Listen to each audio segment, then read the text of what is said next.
Welcome back to another episode of the Your Houston podcast. This is Mario Castillo, the Executive Director of Your Houston. Today, we're speaking with Angelita Sampaio, the Executive Director of Unity 4 Solution. Unity 4 Solution is a nonprofit that works to address animal welfare issues in the city of Houston. They provide a number of programs and services, and we're excited to speak to Angelita about the organization and everything they offer. I feel the liftoff. The clock has started. Roger. Thank you so much for being here today. We're here with Angelita Sampaio, the Executive Director of Unity 4 Solution. We like to get to know our guests a little bit, so we're going to ask you a few questions so that our viewers and listeners can get to know a little more about you. Okay, perfect. I'm ready. We're going to start with your favorite restaurant in Houston. My favorite restaurant in Houston, probably Ume, the Japanese sushi restaurant. Okay. It's just a hidden gem, and I've had the most phenomenal culinary experiences there. Is that a sushi spot? Yes. Okay. It is. It's here in the Heights. It's in haven't been there. Love sushi though, but what do you get there? So I think you just get a really authentic experience. And we've sat normally around like the chef's area, the chef's table, and you can see all the gentlemen preparing the food. And what's really cool is they'll even stop to toast with you. They'll do like a sake toast with you. Oh wow! And the food is incredible, but more importantly, it's like an art. You really are seeing these men who are creating art on a daily basis. They're very proud of it, and seeing the entire transformation of the food, and then of course tasting it, and it's absolutely phenomenal. And it's hard to get in. It's kind of a small spot, so you have to make sure you book it ahead of time. But it's so worth it. I'm gonna have to check that out. You will. It's really close to here. Like I said, it's really, really close. Okay. Yep. Next question is New Mexico or Colorado? Which one's your favorite? Well, I'm from New Mexico. So actually, I was born in Fort Wayne, Indiana. My mom and dad are both Hoosiers. We're all from Indiana. But we moved to New Mexico when I was about a year and a half. A big part of that was my mom wanted me to be raised in an area where they spoke Spanish. There wasn't like a lot of Spanish presence in Indiana. So we moved there when I was a year and a half, so I could go to my bilingual school since I was, in Montessori school all the way up. So New Mexico by far. Gotcha. Okay. Who or what is your spirit animal? So, that's actually really funny you asked that question. I will get more into my dogs, I'm sure, later on in the conversation. But my 3 rescue dogs have been my spirit animals in general. And I've loved all of them very, very much. But my boy Buddha was my number 1 spirit animal. He, in his attitude, in his demeanor, and, him being just kind of up and down with some of his emotions and just where he's at in life. But he was just the best thing ever. And so he's my spirit animal. But I have a sub-spirit animal who's my doggy nephew. Okay. And that's Bo Faulkner. He's a really beautiful border collie dog. Oh, wonderful. Dogs are excellent choices. They are. For spirit, because they have so much personality. They do. And they're all different. They do. Yeah. They do by far, yep. Well, that's great, and we're so glad that you're spending some time with us today. We want to start by just learning more about Unity 4 Solution. Can you tell us what the organization does, how it got started? Definitely. So we celebrated our 10-year anniversary last year, which means we're on our 11th year this year. And it started as a collaboration with a few different rescue groups. And so Gloria Zenteno with Barrio Dogs and a couple other women were realizing that they were, as a group that's doing education in the community work, spaying and neutering and rescuing, that there's an underlying factor of people needing access to veterinary care, access to education and information, and also changes that help bring more access to care in the city of Houston. And so that's when Unity decided that they were going to form an organization. All these groups are forming together. And it's a coalition of various nonprofits and various animal rescue groups, various civics associations that are coming together to help end the suffering of animals in the city of Houston. And being more proactive and trying to see what can we do as far as prevention to make sure these animals are not entering the shelter, that they're not having unwanted litters.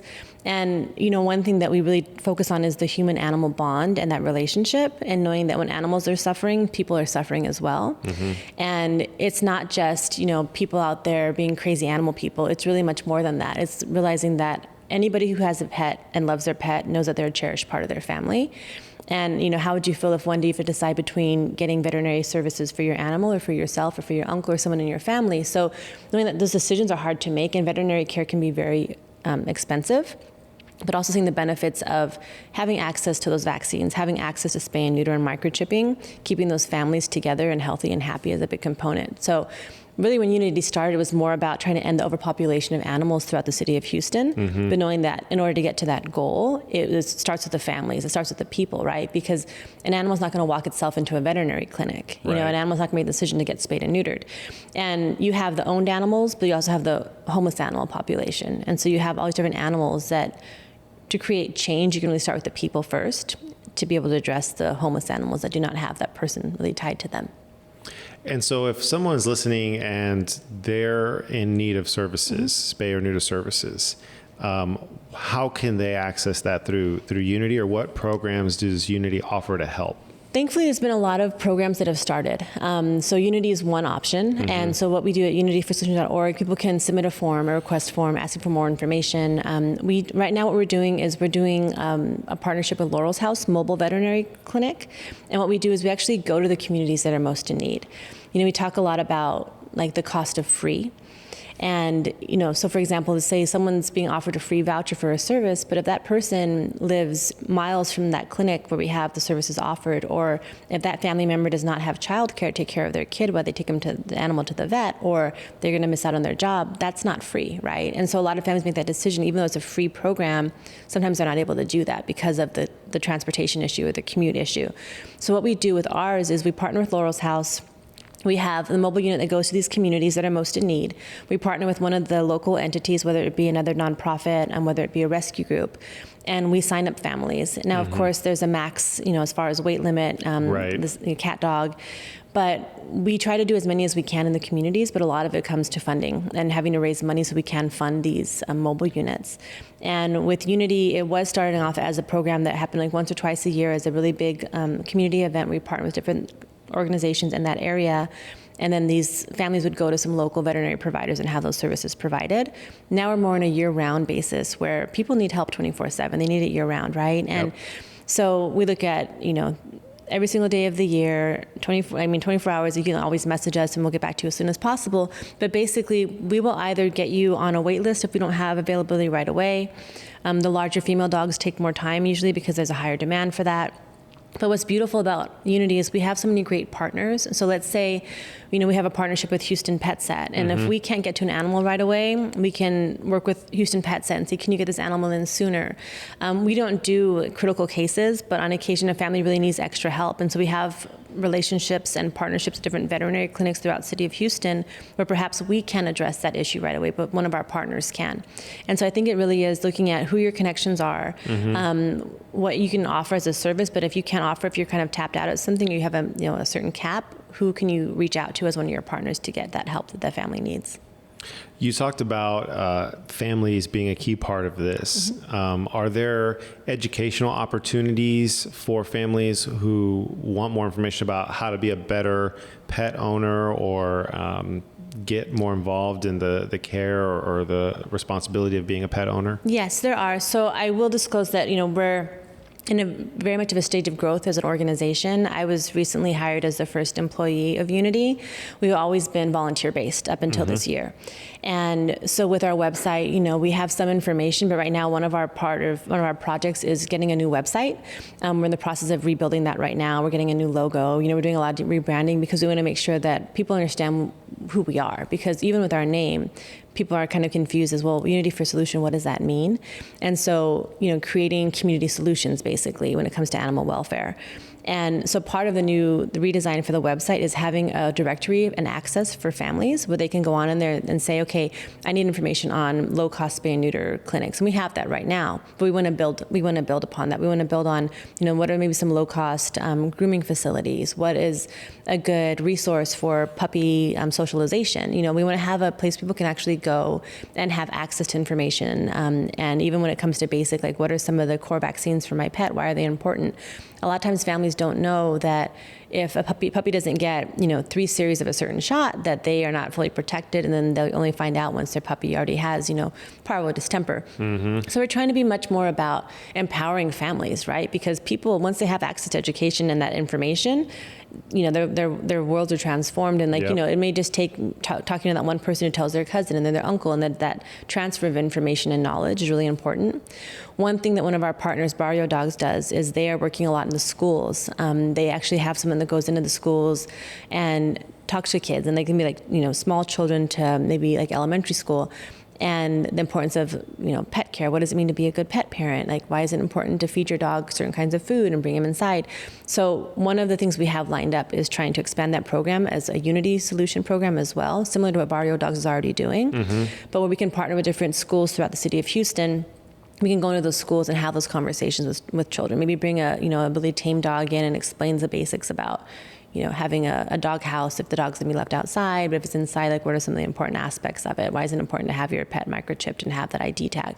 So we're in that growth stage right now where we are building towards that. And the plan is, throughout this year to get that on the radar of a lot of the schools so that we can start that program similar to what Barrio Dogs is already doing. Gotcha. Okay. And so when you talk about community solutions and long-term solutions, what are some of those that are the long-term goals in terms of the animal welfare movement here in Houston? What would y'all like to see achieved at the city level, at the county level, or if folks want to help get involved to advocate, what are some of those things that they would advocate for?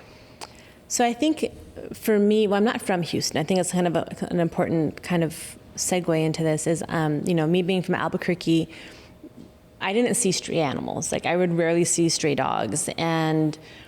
And then I moved to Los Angeles for a while after Albuquerque for work, and then I moved here. And I was living in the Heights, and I was living in Montrose, and I was suddenly seeing dogs, and I wasn't understanding where they were coming from.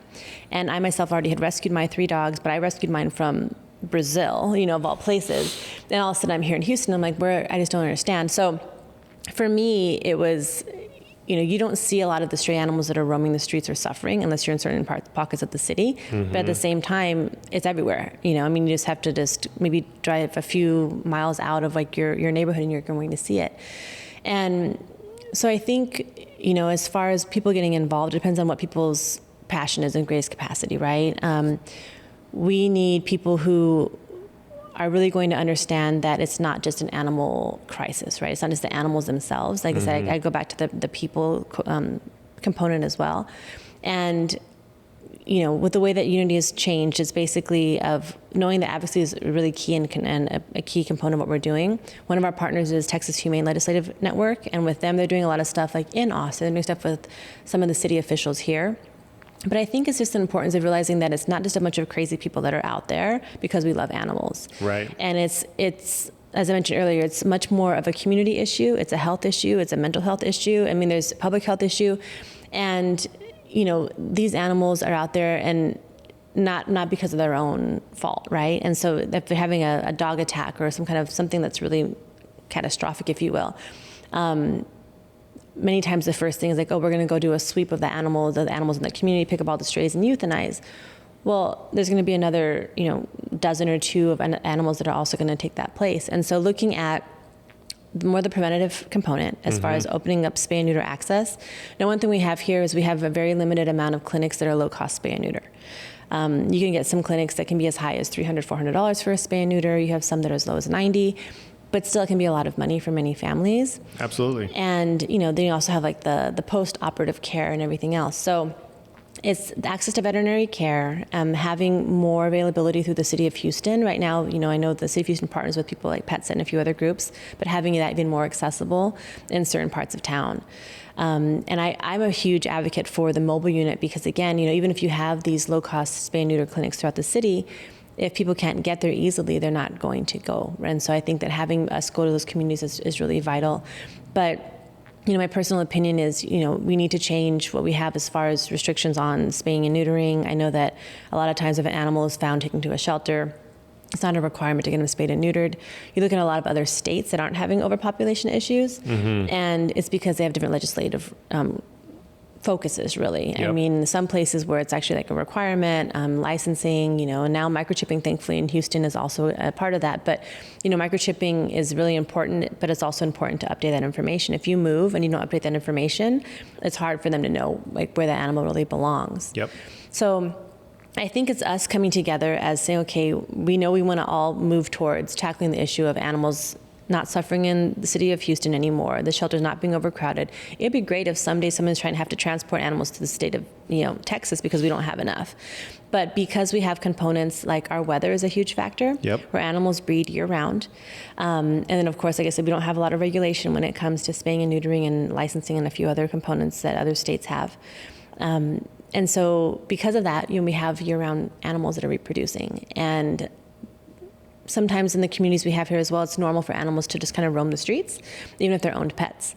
And so I think, looking at it, we're such a beautiful international, city, but also it's because of that we have so many different cultural norms and just different opinions and practices. And so I think it's really important to look at that in every single area of the city of Houston and treat that differently, right? And so knowing that if you don't have access to veterinary care, how can we get that access to you? And how can we make it be where it's not a punishment, like if you don't have your animal spayed and neutered, but how can we actually help you get to that point where you can actually have access to that veterinary care? So I think that it takes changing a lot of the mindset of people that are, in certain positions of decision making, so that they understand that there's an importance of quality of life for both animals and for people. Changing laws, changing policies, changing mindsets, behaviors. There's a lot to do there. Right. If someone wants to help Unity, if they want to volunteer, get involved with Unity, how can they do that? There's numerous ways to do that. Right now, since we have to raise funding for the mobile unit, donations and fundraising is a big key part of that, because the more money we can raise to fund these mobile units, the more we can do in the community. We also need volunteers to come out the day of the events. We have a very small team, a set of all volunteers, pretty much just board members, and it takes a lot of back and forth. It's really important to create a sense of mutual respect, making sure that all of our clients feel that sense of dignity when they either have services on our mobile unit or with one of our healthcare providers. Because one thing is people often will shy away from going to a vet clinic for the first time because they're afraid, or the fact that, they're handing you their pet for surgery and then that pet's going behind, into that room and they're not sure what's going on. And so I think making it less scary, and I think also breaking down some of the preconceived notions of people being afraid, like my animal's not going to be as loving or as friendly, or it's going to change their demeanor, but focusing on all the benefits that are really going to be there, right? That you're preventing the high probability of your animal getting cancer and what that's going to mean, and a lot of the positive behavioral changes that happen with that as well. And so I think that people coming out and volunteering and seeing that and being able to share that with other people is really important. So we need volunteers at our mobile unit. We have fundraising events throughout the year. So we always need people to volunteer at that and also support that. But I think also just even following us on social media, we tend to share a lot of the information from some of our partners and calls to action. Sometimes we have a call to action saying, we need someone to reach out to your state representative, to your council member, because there may be an issue with the pet store ordinance, animals that are being brought in from puppy mills, or maybe it's going to be something else along the lines of rules that are changing for animal welfare. So I think just following our social media, because we do share a lot there, and then signing up to be a volunteer at our events, donating, and then just sharing the information that we are trying to really just pass along to anybody that wants to listen to us. Great. So you talked about volunteer opportunities, ways for people to get plugged in. Are there any events coming up that people can attend if they want to support? Yes, we actually have our first ever gala. It's called Diamonds Are Forever, like the F-U-R for the dogs. And it's forever because we are doing a James Bond male fashion show. And so what it is, it's on May 18th, which is a Thursday evening at Hotel Zaza in Memorial. And we are having 10 of Houston's most philanthropic men who love animals, who want to party for a purpose. And what they will do is we'll have the James Bond theme throughout the evening. But the main point is having the fashion show. And the fashion show, we have a really good lineup with the animals that are coming out. And everyone, who does not want to see a dog in a tuxedo? Right. And, dogs blinged out with their diamonds. So it's going to be a lot of fun. And it's huge for us as an organization because it's our first gala. And so we're really kind of rallying around supporters that are our friends, other partners, and new supporters to come out and learn more about Unity.